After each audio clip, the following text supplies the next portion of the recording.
கோடீஸ்வரா, நீ ஒரு அபூர்வமான அவதாரம். நீ குரு தத்துவத்தின் பூரண ரூபம். நீ அந்தரங்க உலகத்திலும் வெளி உலகத்திலும் முழுவதுமாக ஊடுருவியிருக்கின்றாய். எல்லோர் ஆத்மாவிலும் உன்னை நீயே ஐக்கியப்படுத்திக் கொண்டிருப்பதால் நீ எங்களில் நிறைந்திருக்கின்றாய். உன்னை புரிந்து கொள்வது மிகவும் கடினம்.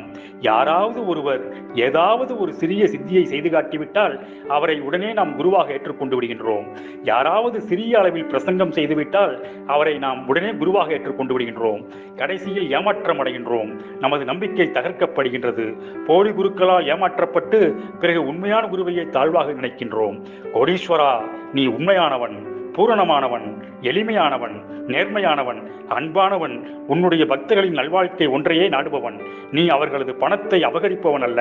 அதற்கு எதிர்மாறாக நீ அவர்களது பாவத்தையும் அறியாமையையும் எடுத்துக்கொள்பவன். அத்தகு வியத்தகு நீ என்றுமே எங்கள் மனதில் நிறைந்திருக்கின்றாய்.